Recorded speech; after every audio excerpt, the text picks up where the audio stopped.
प्रेम से बोलिए सदगुरु साहिब जी की जय हो। सतनाम साहिब।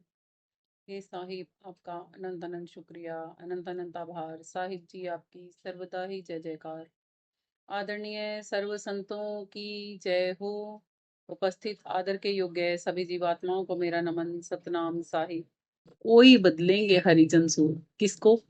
मन की आदत को कहा है, आत्मा को नहीं कहा यहाँ पे बदलने के लिए। कि कोई जो आत्मा को जान जाएगा, कोई जो खुद को जान जाएगा, वो मन की जो नेगेटिव वृत्तियां हैं उनसे दूर हो जाएगा।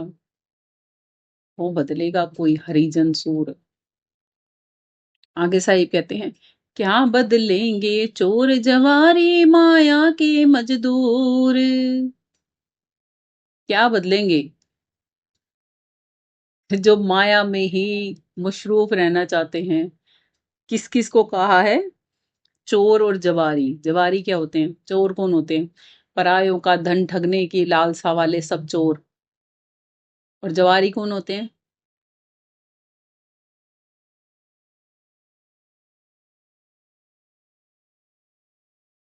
तो वो खेलते हैं दीदी, जो ताश में जुआ होता है ना, जैसे पैसे जुआ जो हारना, वो खेलते पत्नियां हैं कैसे लगाते हैं उसमें उसपे। भी क्या है?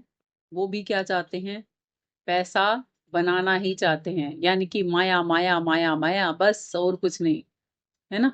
और लोग तो ऐसे भी बोलते हैं, पहला सुख निरोगी काया, दूसरा सुख हो घर में माया। प्रभु का नाम किसी को याद नहीं आया, इसीलिए ही 84 में धक्का खाया। है ना? क्यों नहीं ये याद रखा कि हरि से मिलन करने के लिए ये मनुष्य का तन नवाजा गया था हमें। हम वो आत्मा हैं, वो निर्लेप चेतन सत्ता आत्मा है, जिसमें दुख सुख के लिए कोई जगह नहीं, जो स्वयं में आनंदित है। उस आनंदित आत्मा को यहाँ भेजा इसलिए गया था कि वो वापस से अपनी जगह पे आ सके। मगर हम तो कुछ और ही करने लग गए। जैसे बच्चे को गेम दी जाती है ना खेलने के लिए, क्या कहा जाता है? गेम ओवर हो जाए इतने तक खेल। मगर वो गेम में ही उलझ के ही खड़ा हो जाए तो क्या कहते हैं? रहने दे, तेरे बस की नहीं है ये गेम पूरा करना। एक पजल गेम देखा है? Puzzle game. पजल गेम देखा होगा आप सबने। डाइस की तरह बना होता है, उसमें अलग अलग कलर्स होते हैं। उसको ऐसे उलझा के दिया जाता है और उसको कहा जाता है सही करने के लिए। किसी किसी से तो वो बिल्कुल भी सही नहीं होती। नहीं होती ना। थक हार के वो रख ही देते हैं उस डाइस को। कोई कोई उसको घंटे 2 घंटे में भी सुलझा देते हैं। और कुछ लोग तो ऐसे भी हैं, कुछ आज बच्चे भी ऐसे हैं, एक्सपर्ट इतने हैं कि कुछ सेकंड में ही सुलझा देते हैं। कुछ सेकंड में, 1 मिनट भी बहुत बड़ा है, कुछ सेकंड में ही सुलझा देते हैं। ऐसे ही समझो, भक्ति में भी यही चीजें होती हैं। कोई लोग तो तमाम उम्र बिता देते हैं। कोई लोग जगते हैं, जब सीखते हैं तो सीख ही जाते हैं। और कोई कोई लोग तो इतनी जल्दी सीख जाते हैं कि झट से ही परमात्मा को पा लेते हैं। फिर लोग पता है क्या बोलते हैं? अरे आपके पास तो हर समय मालिक रहते हैं। ऐसे थोड़ा ना रहे हैं, उन्होंने ये यूज किया है। यूज किया है कि नहीं? उन्होंने अपना ज्ञान, विवेक, बुद्धि, भक्ति, श्रद्धा, विश्वास, धैर्य, क्षमा, शीलता, संतोष, सब चीजें धारण की हैं। तब कहीं जाके वहां पर वो चीज प्रकट हुई है। ऐसे थोड़ा ना हो गई। ऐसी हो जाएगी क्या? उसने भी तो अपने अंदर में परिवर्तन करने की वो मुट्ठी बंद करके ठान ली होगी ना, कि मुझ में, मैंने बाहर नहीं देखना किसको किस में क्या बुराई है, मैंने खुद में पहले देखना है कि मुझ में क्या बुराइयां हैं। क्या क्या चीजें मेरे मालिक से मुझे अलग करती है, मुझे वो यहाँ से ही अलग कर देनी है। खुद में से ही अलग कर देनी है। उन चीजों को मैंने अपने पास रखना ही नहीं जो मुझे मेरे परमात्मा से अलग कर देती है। तो फिर क्या बचेगा हमारे पास? क्या बचेंगे? विकार बचेंगे। मगर जो विकारों में ही पूर्णतः ग्रसित हो चुके हैं, उनके पास तो विकार ही बचेंगे। बचेंगे ना। यही फर्क होता है। और इसी को ही कहा जाता है आदतें कोई कोई बदलता है। बदलने को तो सदना कसाई जी जैसे, गणिका बाई जी जैसी, उंगली माल डाकू जैसे, क्या बदले नहीं? क्या बदला उन्होंने? आदत बदली अपनी, बस, और कुछ नहीं बदला। हमने भी अपनी आदतें ही बदलनी है। जो लोग कहते हैं ना भक्ति नहीं होती, भक्ति नहीं होती, क्या करना है? संसार की आदतों को कम करके भक्ति वाली आदत को पकाना है, बस भक्ति होने लग जाएगी। एक बारी बुल्ले शाह जी से पूछा था एक सिपाही ने। एक सिपाही जाते हैं बुल्ले शाह जी के पास, और वो बुल्ले शाह जी के पास जाके पूछते हैं कि रब नू किवें पा सकते हैं। मगर जब वो जाते हैं, जब घोड़े पे बैठ के जाते, उनका क्वेश्चन होता है ये रब को कैसे पा सकते हैं, सिपाही का। जाते हैं तो बुल्ले शाह जी अपने जहां पर वो रहते होते हैं वहां पर पौध लगा रहे होते हैं प्याज की।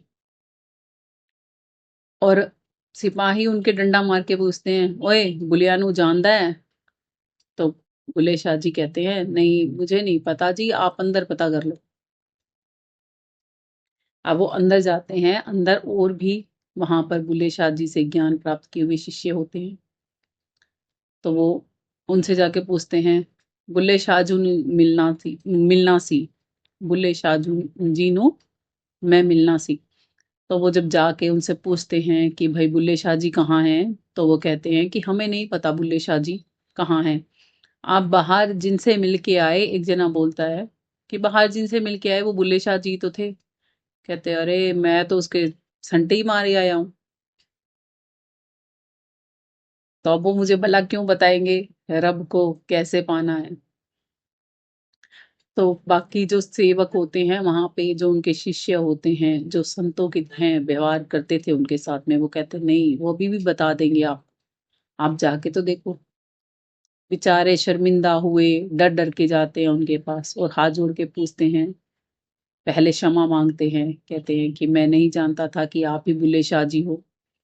तब उन्होंने, पहले बुल्ले शाह जी ने उनको ये बताया कि हर एक में ही बुल्ले शाह है, इसीलिए मैंने आपको कहा मैं नहीं जानता। क्योंकि रब का पता तो कोई कोई जानता है ना।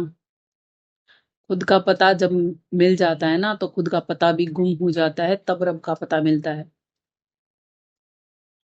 आत्मा ने जब अपनी पहचान जान ली कि मैं उस अथाह परमात्मा की संतान हूँ, अंश हूँ, एक बूंद हूँ, तो जब वो बूंद उस सागर में मिलेगी तो क्या अपना अलग से पता याद रखेगी? नहीं ना। इसीलिए ही बुल्ले शाह जी को तो सब में ही परमात्मा दिखते थे। तो जब बुल्ले का पता पूछा तो उन्होंने कहा नहीं जानता।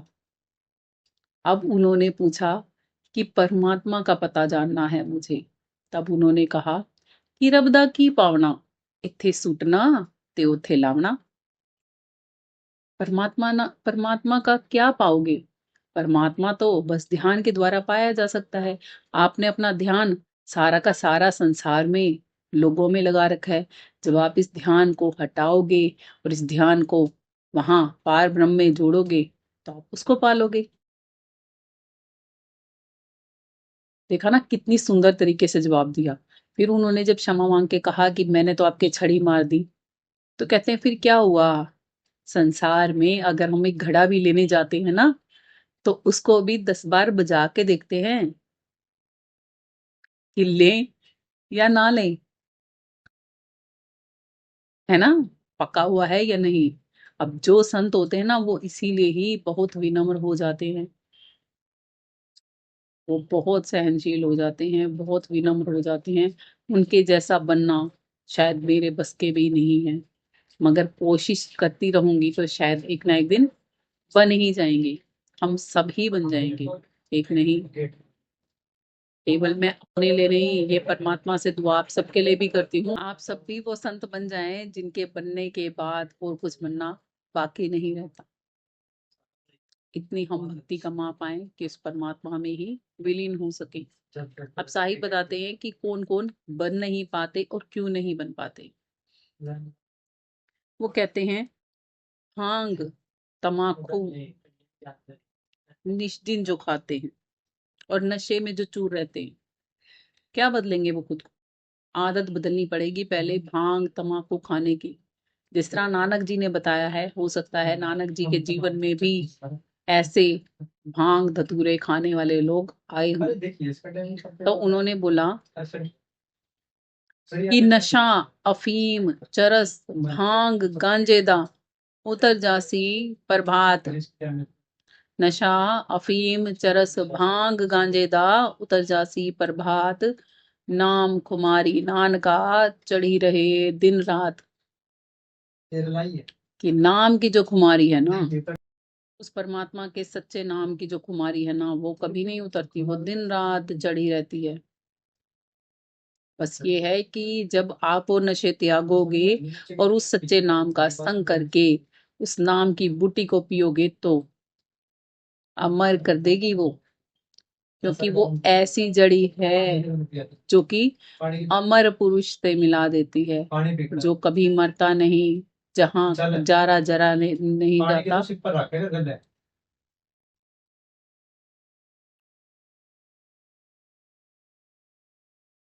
जहाँ जरने से जरा नहीं जाता और मरने से मरा नहीं जाता, ऐसी वो हम आत्माएं हैं। मगर फिर भी हम कर्मा अनुसार जन्म और मरण में पड़ी हैं, क्योंकि हम ऐसे कर्म करके उनको ढोए जो जा रही हैं। इसीलिए नानक जी कहते हैं कि ऐसे मत करो, उस नशे को चढ़ा लो जिसका नशा फिर कभी उतरता ही नहीं।